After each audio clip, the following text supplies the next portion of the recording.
Why do we feel it's necessary to yak about bullshit in order to be comfortable? I don't know. That's a good question.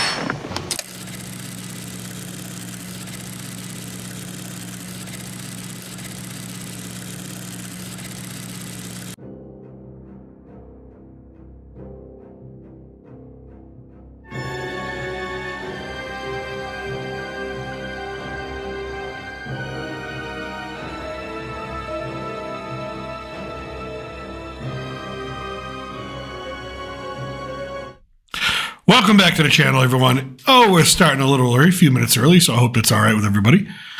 But it's another show from south of the border. I'm your Reluctant Gr1ngo, and yeah, we used to call this Late Night with the Gr1ngo, but it was just really late, so we just kind of moved it up and just call it south of the border. But you can call it whatever you want.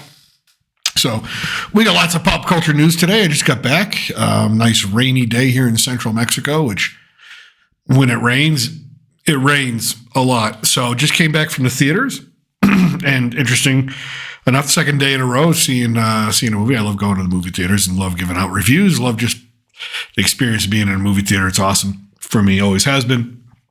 Always been something that I love doing.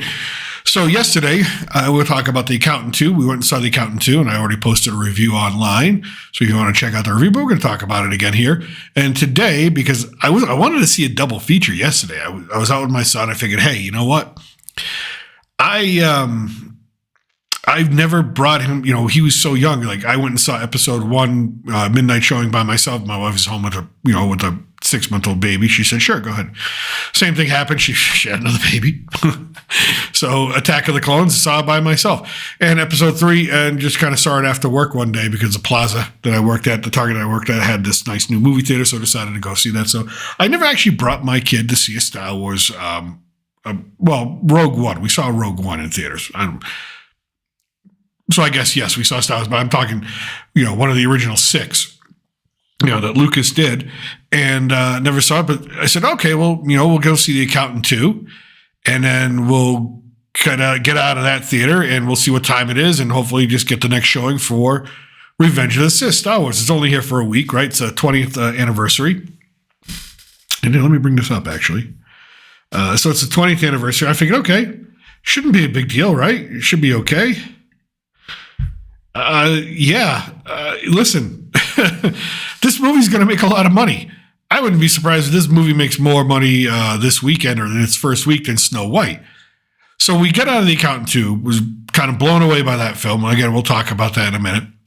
So we run over to the ticket counter, and there's VIP, which is a special section movie theater. And I love going there. The chairs are bigger, more comfy, and you get the service, the table service and all that. I like that. And it's Mexico, so it's not really expensive. It's actually quite really affordable. Actually, to do that, I still spend less money than most of you in the United States just going to get a regular seat and a popcorn and a Coke. Anyways, so we go over there, and they're like, it's sold out. I mean, maybe it's sold out. Star Wars, Revenge of the Sith, it's a 20-year-old movie. It's sold out. It's sold out. All right, what about the next showing? Sold out. Okay, all the rest of the day sold out. Okay. All right, so we'll go do a normal theater or maybe 4DX, something like that, even though I really don't like 4DX, but I'll give it a whirl. Go around there, tickets sold out. There's a line out the door, but they're already all sold out. We checked the machine, sold out. Checked the automated ticket counter, sold out. So that day sold out. So I'm like, all right, let me check the rest of the, check tomorrow. Sold out. The next day, sold out for the entire week. And I'm like, I don't get to see Star Wars in the theater. And I'm like, shit. And I look at my son. I'm like, wow, we just failed. So there's another movie theater which we know that shows films in English that we go to. It's not Cinépolis, it's Cinemex. It's the other company. So we run over that one, and they have some tickets left for the next day. That's why we went and saw Revenge of the Sith today. And that one was an earlier showing, so it was half packed. But then you saw, as I was getting out, you see just the throngs of people wearing their Star Wars merchandise and coming in to see it. So this movie, there's something about movies. Some movies are magic. Some movies are memorable. Some movies, and as my son said, this is his Star Wars. My Star Wars is the OG when I was a kid. Not that I don't love the prequel trilogies. I do. As much as we complained about them at the time, they've grown on me. And, but for him, this is his Star Wars. I agree with him. It's the best opening scene any Star Wars has with the battle over Coruscant. And you know, some of the best lightsaber duels, some of everything. But it was just fun being in a theater with a bunch of people who are lunatics like myself when it comes to Star Wars, and they're excited to see, instead of sitting there going, oh, I hope this is going to be good. Oh, man, I don't know what this is going to be, right? What you get nowadays with Disney Star Wars most of the time, because you just never know what the quality is going to be, or the writing, or what direction it's going to go, or what crazy idea they want to throw in it. It doesn't really belong in Star Wars. So it was really nice being in a theater full of people that were just excited for a 20-year-old movie. And that should be a lesson in itself for people looking to make money by putting out movies. So I think will it beat The Accountant 2? I think it's going to beat its initial box office. I think it's already on track. Yeah, right here. This is comicbookmovie.com. Revenge of the Sith looks set to score a shocking upset at the box office this weekend. It really should. I think it's going to. As we first reported on Gazette.com, Disney's 20th anniversary re-release of Star Wars Revenge of the Sith could score a box office upset in North America this weekend. It wouldn't surprise me if it scores a box office upset down here in Mexico, even though The Accountant 2 was packed, and that seemed like it was getting a lot of traction. The movie earned $3.4 million from Thursday previews, with $20 million in pre-sales. It may open between $27 and $30 million for a 20-year-old movie. And it wasn't like it was. And my wife asked me, did they touch it up digitally? I think they did a couple little places, but not that you'd really notice. Or even, it was really hard to tell if they did. It really just looked like they're re-releasing it as is. So it could debut number one in the box office, which would be an amazing feat and probably a win that Disney probably could take a win right now. They're getting ready to release Thunderbolts and all that. So not a lot of buzz around that film, even though I will go and see it next week. But yeah, it was just a good time in the movie theater, just a blast. And yeah, it's the corny dialogue. Yes, we can sit here and nitpick Revenge of the Sith for a few different things. Yes, some of the acting is not like, what you'd want it to be. Again, the dialogue's not that realistic, but damn, it goes all in, it goes all out. It's just say, hey, we're going to tell the story of how this guy fell and how he became Darth Vader. And it's, seeing him light up on fire on the big screen is still as brutal now as it was then. And the immolation scene. So if you haven't seen the movie, I'm sorry, it's been 20 years, so you should have seen the movie. But it's as brutal. It's just as brutal to see, and the scarring and the just how he's all burnt and charred up. But again, just great overall. General Grievous, seeing that whole sequence, seeing Obi-Wan, seeing Ewan McGregor at his peak Obi-Wan, seeing Mace Windu, the coolest Jedi. For me, everybody's got their opinion. My favorite Jedi since the prequels came out has been Mace Windu. One, I really like Sam Jackson as an actor. I think he's just awesome. Two, I think it's just an awesome character when he talks about how he put together that character and really had some influence and input into not only the color of his lightsaber, which, because he wanted to stand out and be able to be seen as, be able to point himself out in groups, if there's a group battle. But not only that, but just the fighting style, the boots, all that, just his mannerisms. Really just unique. Seeing the Emperor again, and seeing him and that whole sequence where he turns Anakin and they're at that weird opera and he's talking about Darth Plagueis.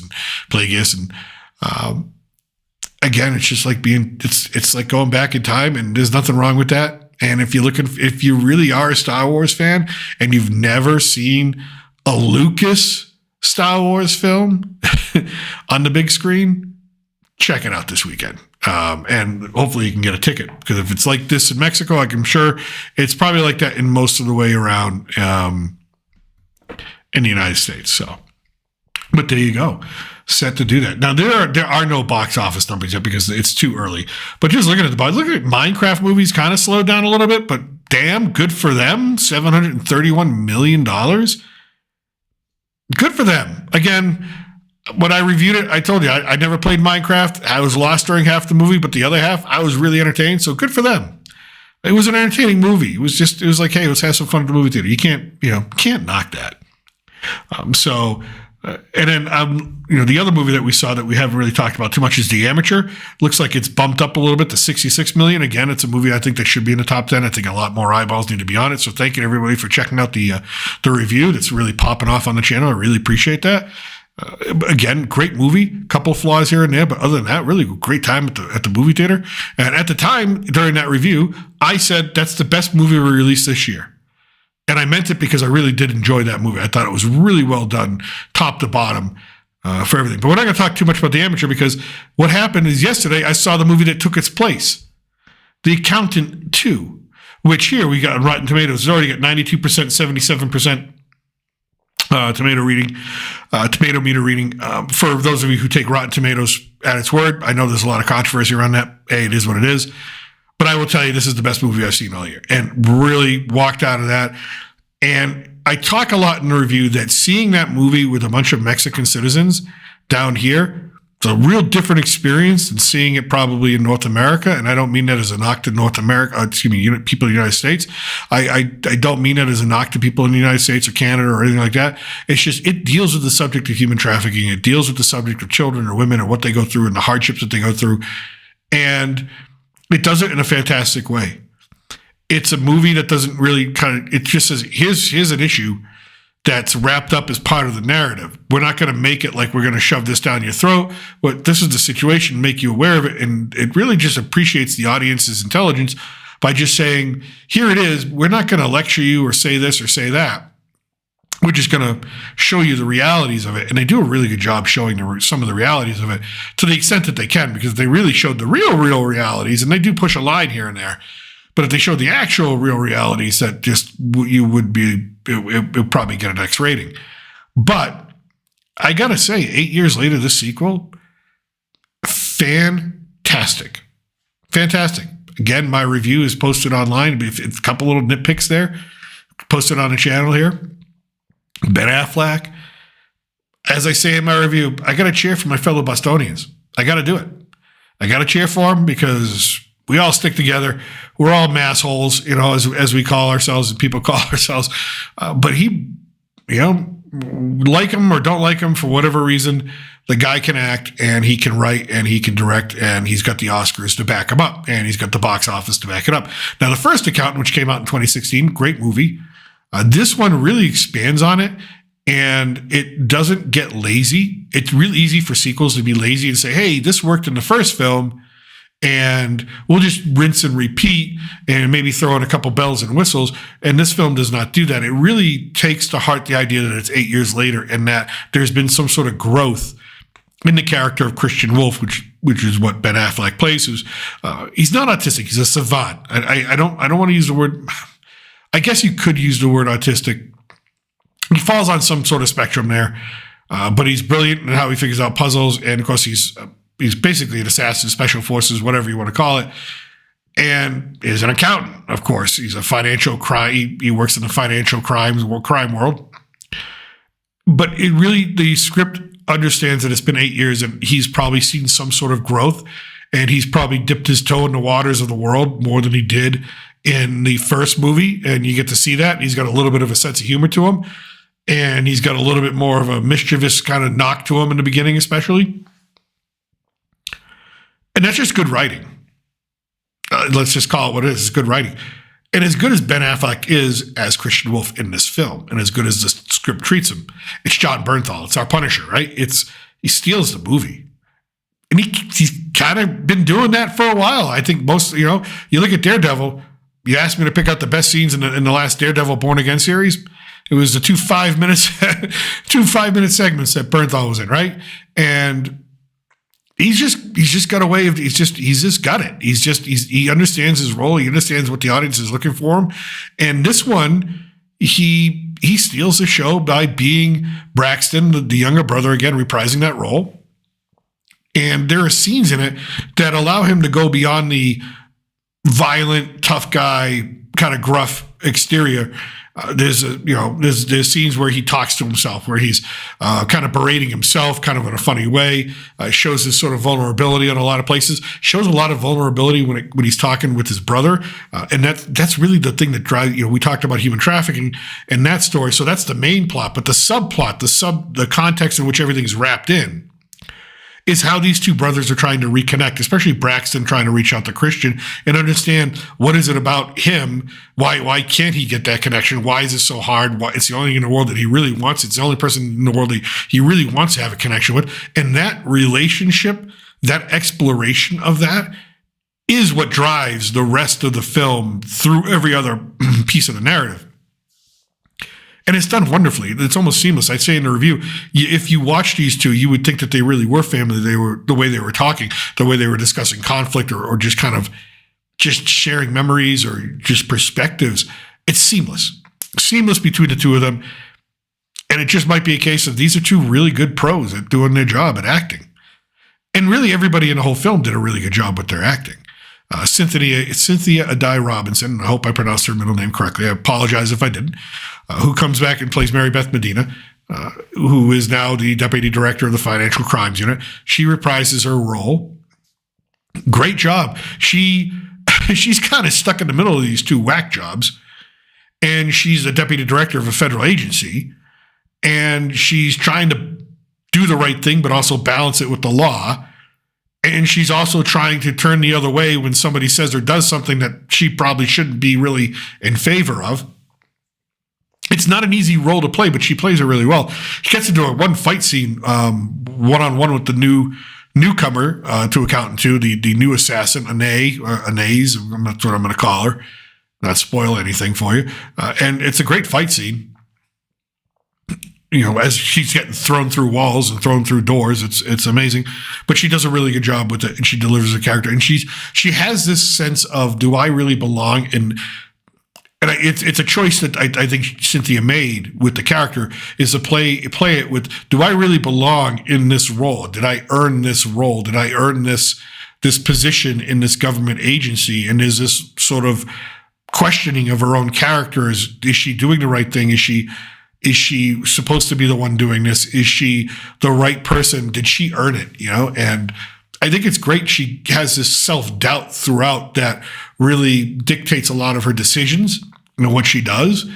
And again, it's just depth of character. And so you've got three main characters, huge depth of character in them. And then you've got the villain, who's the main villain. Well, there's two main villains, right? There's the guy who's just a plain old scumbag Mexican cartel member, or member of the cartel, or facilitator of the cartel in human trafficking. So he's just a plain old scumbag. There's no other way to put it. He's got his little hitman. He's a psycho, not much to him. But these are just characters that are just static and need to be static and just be there to do what they want to do, or need to do what the script needs them to do.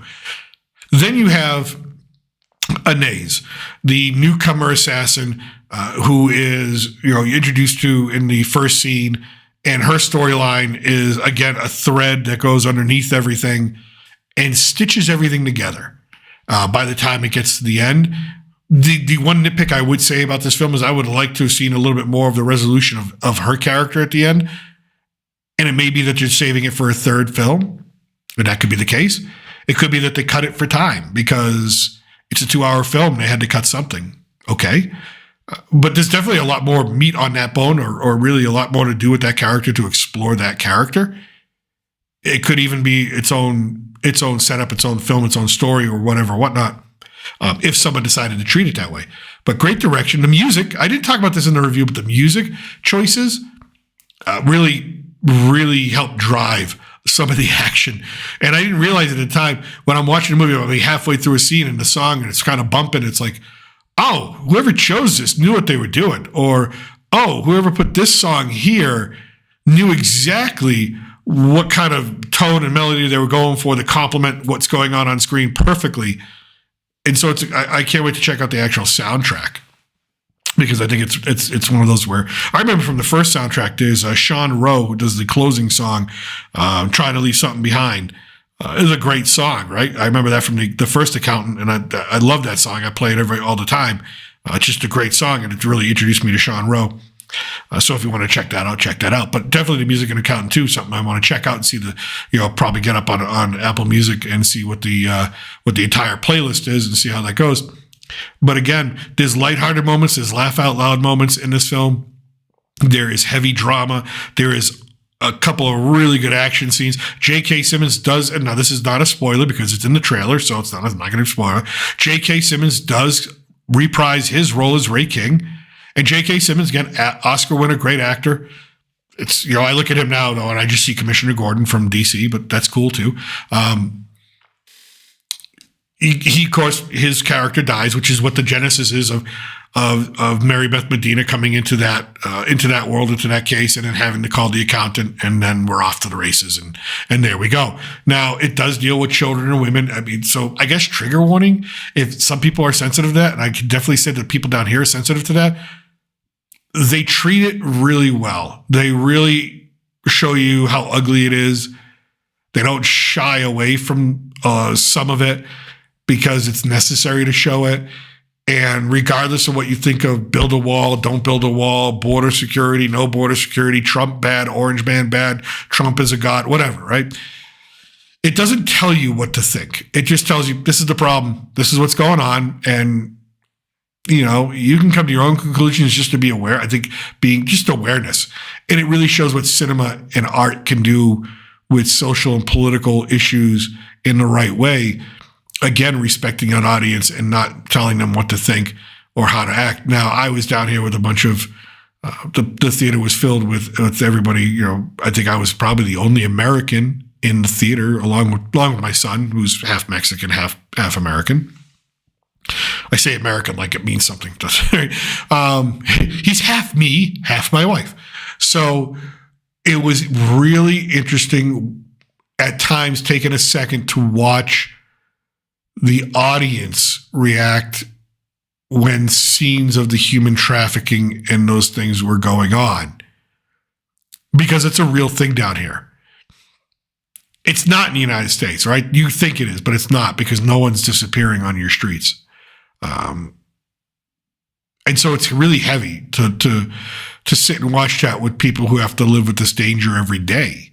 And it is a danger every day, everywhere in this country. There's not one part of this country I've gone to where it's like, it's not a thing. It's a thing. It's more of a thing than they want to really tell you, because if you do the research, you realize, oh, shit, this is really bad. And the idea of mass graves, the idea of the ability to look at 40 or 50 lives at a time and go, put them in the dirt. It's something that just happened in real life a week ago in one part of Mexico. It's happened over and over and over again. So to watch people react, and why react, there was very little sound being made. Even when I was laughing at things that you were supposed to laugh at, when Bernthal and Christian Wolf were doing something that was meant to be funny in a lighthearted moment. Other people, they were kind of chuckling a little bit, because I think they were so self-conscious of like, did I laugh at this? Because the rest of the movie was showing me this. There's just a self-conscious. Not that it wasn't funny to laugh at certain things. It was. Believe me, they don't make any jokes about human trafficking. That's for sure. But after the credits rolled, I sat there with my son, and he, usually the first thing we look at each other and go, "What do you think? Was it a good movie or not a movie?" We turn to each other, and he looked at me and goes, "Wait, no, don't." And I looked at him and I go, "Okay, I understand what he's telling me." We watched the rest of the audience get up silently. No applause. And that doesn't mean it was a bad movie. It's just, you could tell that this audience, at least the audience I was with, was highly affected by, psychologically and emotionally, by the material, by the issue that was being presented, because it hit so close to home. And then when we got out into the the lobby or the areas, where the lights are brighter, and you could see their faces, you could tell this movie had an impact on people. And I don't mean that in a negative way. I don't think that people walked out of the movie going, "Okay, crap." No, that they did. I think they walked out thinking, someone got it right. Someone understands, or at least the movie understands. And this is coming from a country where a few months ago, about 4 or 5 short months ago, they had to deal with Emilia Perez, which made a mockery of these tragedies that happen every day. And I did a video on that and why it was just such an insult to this entire country. The disappearances, the deaths, the thousands and thousands and hundreds of thousands of people that have been lost to this crime and trafficked around the world. Children, babies, young men, young women. So you have a film a few months ago which absolutely infuriated people here because it basically mocked that to them. It degraded it. It was condescending to it. And here you have a film that said, no, this may be the most serious subject going on anywhere. I mean, when you think about it, you could call up this war, that war, drugs, whatever. Is there anything worse than slavery? I don't know. Whatever social issue you have in your head, whatever it might be, you could name climate change, whatever. If you don't have your freedom, does it really matter? If the earth is warming, do you even care? No. So it's definitely something that they tackled. They tackled with care, and they tackled with tact, and they tackled with the thought of just saying, we want to make you aware that this is a serious issue. And it was a hell of a story, a hell of a film, top down, directing, writing, everything. And again, like I said, there's a couple little nitpick things that I'm like, doesn't make it perfect. I don't know. Maybe I'm just being a jerk by saying there's a couple nitpick things there, but there are. And in the end, that's what I thought of The Accountant 2. That's what I thought. So, but yeah, let's see here. Let me just check something here. Let me just make sure I got this good to go. Cool. I do. So yeah, good time at the box office. This past couple of weeks. And I'm looking forward to the Thunderbolts coming up next week. It seems like it's really easy to dunk on this film. It is. Let's just face it. It's easy to dunk on this film. I mean, really, if you want to look at it this way, there's a couple. The cynical way to look at it is no one cares about Ghost, and they didn't care about Ghost as a villain in the first place. Okay, so that's one of your Thunderbolts. No one really cares about Yelena Belova, your discount Black Widow, right? No one really cared. Red Guardian, okay. Bucky Barnes, I like the Winter Soldier, but he's not exactly the reason I go see a movie. And then you've got Taskmaster. Again, and U.S. Patriot, So you say, okay, so you got these characters which are great supporting characters when they need to be in the films that are anchored by heavier or more endearing Marvel superheroes, and you're going to try and throw them together and say they're a team and you need to go see them and we're going to have Sentry in it. I was like, okay, the film doesn't, and I guess that's the cynical way to look at it. I guess it, and people are trying, they're trying to recreate Suicide Squad. Well, people who look at it in a cynical way, they were cynical when Suicide Squad came out. They were cynical when Guardians of the Galaxy came out, or excuse me, I should say Guardians of the Galaxy, not Suicide Squad. When Guardians of the Galaxy came out, they said, "Who are these characters? This will never work. No one's going to care." And people cared. It's awesome. So maybe this is going to be awesome. I don't know. We'll see.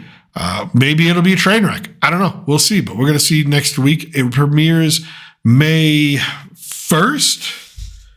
Let's see. For you guys out there in the United States, it premieres May 2nd for you in the United States. I believe I get to see it on the Wednesday, which is the 30th of April. So I'll have a out-of-theater reaction and, of course, a review ready for that, ready to go. But I'm not really ready to judge this one. They are advertising the hell out of it right now. Every movie I've gone to in the last 3 weeks, there's been a trailer for the Thunderbolts. You walk up to the ticket counter, the wallpaper has been changed to a big Thunderbolt mural. There's Thunderbolt cutouts and pop-outs all over the malls and everything. So They're marketing it, which is nice. They're throwing some money behind it to market it.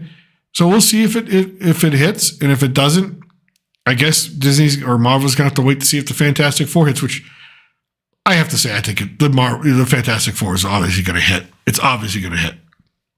I think just with the reaction to the trailer, some people were just trying to get angry about things in the trailer. Like, okay, yeah, I wasn't crazy about the CGI for the Silver Surfer.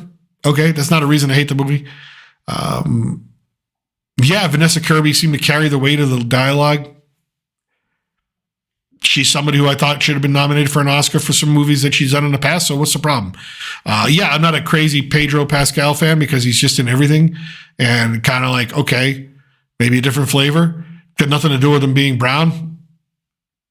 I'm married to a brown person, so I have no problem with Pedro Pascal being a Latino. I have a problem with I just didn't see him as Mr. Fantastic, and he might surprise me. And I thought the lines that he did deliver in that trailer were great. So maybe he does. Maybe he does pull it off, and maybe we're just not seeing the whole film because we're not seeing the whole picture. So, but I think Fantastic Four is going to do gangbusters. So, but there you go. All right, now we got some DC news. Let me pull that up here. Sorry, I'm using my left hand here. Oh, wrong thing. You don't want to see that. Oh, here we go. The news. All the news is fit to print. Oh, yeah, by the way, I am running solo today because my son has some other obligations right now. So if you're waiting to see my son of Gringo, he's not here. He'll be here later, not in this stream, but on something different. So Warner Brothers Discovery beats the lawsuit over Superman rights. Now, I didn't think this was going to go anywhere, but it's nice to see that the federal court just kind of threw it out and said, we don't have any jurisdiction to talk about this, so good luck. Listen, I think it was 1937 that Schuster and Siegel sold the rights to Superman to Warner Brothers for like $150. And I know there are laws that allow artists to kind of reclaim or pick back some of their rights over the years. But I think it was also in 1992 that members or controlling members of the estate for the Schuster family or the Siegel family or one of the others made a deal with Warner Brothers that they could have full rights to Superman in perpetuity. And the only thing they get back is $25,000 a year. So listen, I don't know, Schuster and Siegel, great artists, great imagination, created Superman. Business sense up and down in that family all throughout the century. I don't know what they're thinking. Even in 1992, if someone said, hey, if you have all the rights to Superman, why don't you sell them to me? I'll give you $25,000 a year for them. I would have looked at them and said, you are out of your mind. There's absolutely no way I would make that deal. That's just how Warner Brothers got that deal. Whoever was making that deal, damn, you're a legend. So the estate for the Schuster family tried to basically block this Superman movie in foreign countries based off of a treaty from, I think it's 1899. Let me just see here. I think it's in here somewhere. Not that anybody wants to listen about an 1899 treaty, but it's there. Yeah, it was there. Yeah, it's from like 1899. It's some sort of, hey, please respect the copyright kind of crap in between international countries. It's not something that can be, it's got no teeth to it. Yeah, here it is. Yeah, here it is. It's 1886. I'm sorry, I got it wrong. The Berne Convention, an international treaty adopted in 1886 that sets minimum standards for copyright protection amongst whoever signed the treaty and whoever ratified the treaty, which the United States did. He argued the court must apply the laws of the countries where his rights to Superman are being infringed upon. Here's a U.S. federal judge looked at this person who says, I can't apply anything to Canada or the UK or Australia or New Zealand or Ireland. And that's basically the case got thrown out. So Warner Brothers says they won. The case got thrown out because the federal judge is just like, who do you think I am? I don't have that kind of power. Where we go call up the United Kingdom and say, hey, I'm not going to listen to him. I'm not going to care. Call up Australia and say, hey. So I think Warner Brothers is going to be okay for a while with Superman. Here's the deal. 1992, but his sister and brother, Schuster, sister and brother reached a deal with DC in 1992 that terminated that right in exchange for $25,000 per year. A federal appeals court later upheld that determination, so it's been upheld. So these two families, you feel bad for them. Like, you had a golden ticket, you had a lottery ticket, you were created Superman, and you feel bad, but it is the way it is. And so Superman will be going forward in all those countries. There's sort of not going to really be any legal issues, which is good for that film. So it can go to those countries and make some money. And now I'm not sure, is this the most anticipated film of the year? Is it still the most? I think for me it is. But after that trailer for the Fantastic Four, that ramped up some hype for that movie as well. So it could be either or of these movies. Of course, Superman comes out first, and I'll be the first to tell you about it when it comes out. So, but yeah, a lot of pop culture news today. It's been really interesting. Oh, and you know what? I did save a couple political stories because they're friggin' hilarious. Okay, yeah. So. This guy, anybody remember this guy? George Santos, the New York Republican, the congressman who actually got kicked out of Congress, and then he lost the election. I think he got kicked out of his office. Yeah. They voted him out because he just lied about everything, and he was, into identity theft and stealing credit cards and stealing money and fraud charges. Well, he's going to jail now, and he was crying as he left the courtroom. He's going to jail for 7 years. Now, these are financial crimes. He's a former congressman. I don't know what kind of jail he's going to. They really haven't determined that. He's probably going to some sort of club fed instead of like Rikers Island or something like that. So, but it couldn't happen to a nicer guy. So when I saw this, I mean, he lied about everything. It's just, you couldn't write, like if you wrote him as a political character in a show, he wouldn't be accepted by audiences because audiences would be like, it's too much. It's too over the top. It's too crazy that it breaks that barrier of suspension of disbelief too much for us to invest emotion or any time in a character like that. But here you go. In real life, he actually exists. And, he lies about where he's from, what his nationality is. He was, I guess, accused of being a transvestite or things like that, and there were pictures, and he's like, "No, it's not me." Then he's like, "Yeah, it is me." Like, there is so much weird stuff, and not that who cares? Like, you want to wear women's clothing? Don't care. But if you're going to be a U.S. congressman, those pictures are going to come out sooner or later. Someone's going to have those. Those are making their way to the internet. Just go, "Yeah, it was me. I was getting my freak on in Rio de Janeiro." It's just like, cool, man. Take it. I would have accepted that when he goes, "No, that's not me." I'm like, all right, Cat, I got it. And I'm sure the Republicans love this guy. I'm sure they love this guy. So yeah, 7 years in jail, and he was crying as he left. I'm like, first of all, if he's going to jail for 7 years, why is he walking out of the court? Didn't they put him in? So I guess he has to report for jail, report for prison. I don't know.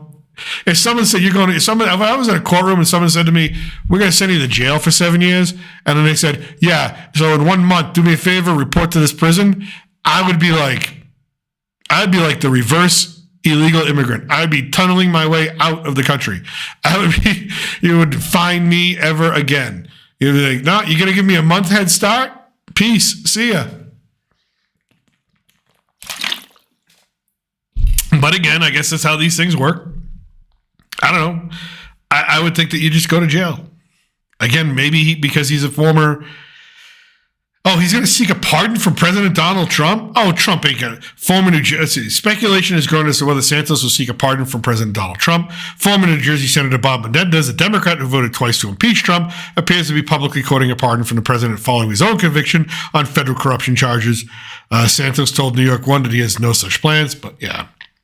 So...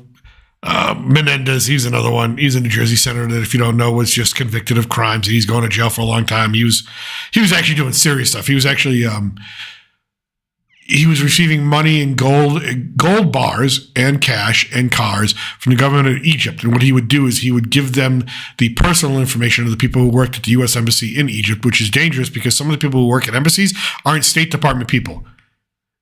They work for other agencies. They're just based out of the embassy.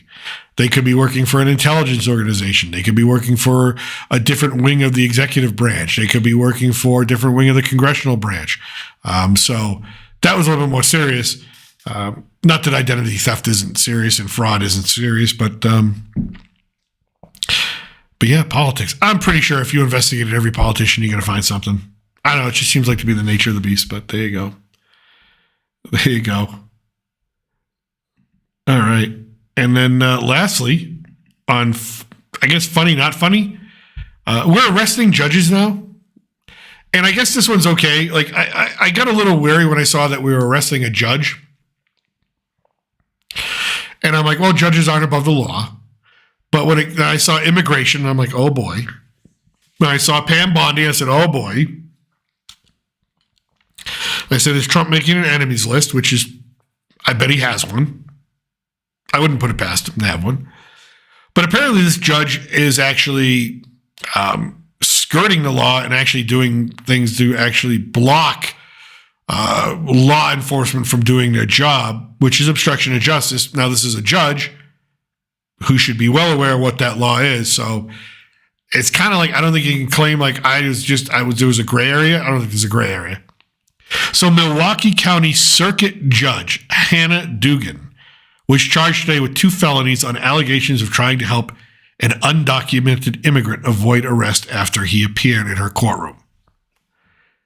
Okay, well, if he's an undocumented immigrant and he's in the courtroom for minor charges of battery, he probably should have been run through the system. And apparently somehow, some way that this judge, and this is the lawyer for the judge that's in the picture, sort of helped conceal the fact that that person was in that court and conceal the fact from ICE and conceal the fact from federal agencies, which is a big no-no. You can't do that. So specifically, the complaint says Duggan assisted Eduardo Flores Ruiz, an undocumented Mexican immigrant, avoid being arrested by federal immigration officials at the Milwaukee County Courthouse after he appeared in a courtroom. Okay. For a pretrial conference, he's facing 3 misdemeanor battery counts. I don't know what a misdemeanor be battery. I always thought battery was like you hit somebody. Like, I don't know, what's the level of misdemeanor versus felony? It's just like, I guess, how hard you hit them? I don't know. Isn't hitting somebody hitting someone? I don't know. You know, just, I guess it would depend on the victim. Like, the victim says it hurt. No, it didn't. Okay. So, yeah, so there's not much else here, but again, we're arresting a judge, and I'm sure it's not going to be the last time we arrest a judge. Oh, hey, look, a post from FBI Director Kash Patel. Just now, the FBI arrested Judge Hannah Dugan out of Milwaukee, Wisconsin on charges of obstruction after evidence of Judge Dugan obstructing an immigration arrest operation last week.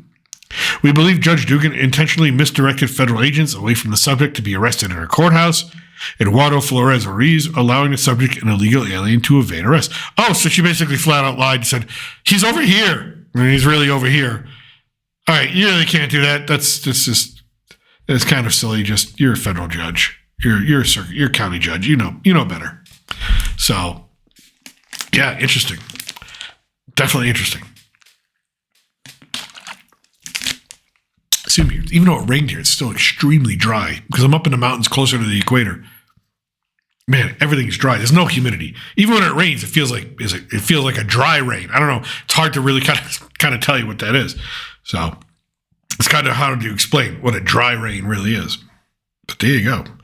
All right. Woo. So yeah, I didn't want to. It's Friday. I don't want to bombard people with too much political news because even though it's fun. All that, but really the talk of the town really is still the Pope. I live in a very Catholic country, so it's still the Pope. Every time I turn on news from Europe, it's the Pope. Pope's still dead, by the way, if you want to know. They haven't chosen a new one. And I guess there's Vegas odds now. Actually, yeah, I think Vegas actually has odds on a new Pope, which I find absolutely hilarious. Let me look at this up. Vegas odds, new New Pope. It comes right up. Hey. Oh. Betting odds, covers, sportsbook review. Like literally, these are real things. Okay. All right, let's see the odds. Let's make some money. Who's going to be the new Pope? Wow, they actually... Okay, not that these names are going to really be... These are all Cardinals. Pietro Parolin, I believe he's the Italian, is plus 200. He's got a 33.3% probability. Right. Luis Antonio Tagle, another Italian, plus 275. Peter Turkson, plus 500. And it goes down. Like, if you want to, like, what's it? Reinhard Marx. I don't think that, no, plus 2,000. Plus 2,000. That's the odd. Plus this. Like, they're literally your Vegas odds on this crap. This is amazing. This is awesome. I don't know. Maybe I'll lay down a bet. I should lay down a bet. I don't know. If you think I should lay down a bet, let me know. $100 on who's the next Pope. Sorry. I'm a Catholic. Well, look at this guy's name. Pier Battista Pizzaballa. Like, literally, okay, I'm going to share my screen because you guys are probably thinking I'm making that crap up. Hold on. I'm going to share my screen. No, this guy's name. This is a $25 handle if I ever heard of one. Pier Battista Pizzaballa. I'm going to assume that dude's Italian. All right, let's look him up. Let's look this guy up. Pierre. Yep. Hey, Italian Archbishop. So, yeah. I got to be honest. The name fits. Like, now that I see his face, yeah, that guy's name is Pizzaballa. Like, how more Italian stereotype can you get? The first half of your last name is pizza. I don't know.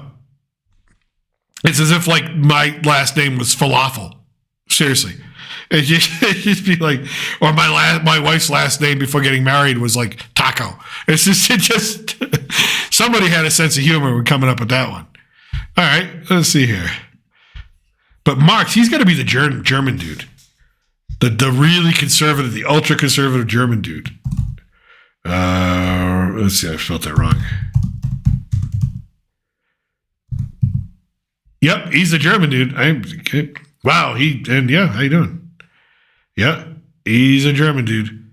And from what I understand, from what I've been told, he's one of those very conservative church dudes that wants to bring back the hierarchy and all that stuff. All right, anyways. So yes, there's betting odds. So that's the biggest story in the world you can bet on. I guess you can bet on anything nowadays, right? I guess you can. But yeah. Pope still there. He is what it is. So, but yeah, if you're looking, like I said, today's Friday, keep it light. I hope you're out at the movies, having a good time, having something to eat, having some popcorn, having a hot dog. Just hopefully you're seeing something that's worth your money, worth the ticket. And honest to God, it's been really cool. I don't okay, I sometimes I'm not going to lie to you. I sometimes like doing reviews where I just shred a movie. I do. Because it's just so stupid, or it's just trying to be dumb, or it's trying to do something, it's trying to give a message, or it's trying to be political, it's trying to be, right? And it just falls flat. But I love it when I'm able to just pump out a review and go, this movie was great, and pump out another review, goes, this movie was great, and pump out another review, go, this movie was great. So it's been really cool to be able to go to the movie theaters over the last couple of weeks and see really good films worth your money. So if you're out there, the amateur, it's definitely worth your money. The accountant too, absolutely worth your money. And if you're looking for some Star Wars, you can't go wrong with Revenge of the Sith on the big screen. And again, we got another month coming up, and we're going to hit a whole new cycle of movies, Lilo and Stitch and Thunderbolts and all that fun stuff, and we'll see how it goes. But yeah, that's it. I'm going to let you go. I'm going to turn over the equipment here to my son, who's got some things going on with some other projects, and I'm going to get on out of here. I really appreciate everybody checking in from south of the border. I'm still your Reluctant Gr1ngo, and I am going to be out of here. Salut. And I'll wave out everybody. Bye. You a racist? Do you hate Mexicans? So long, gay boys.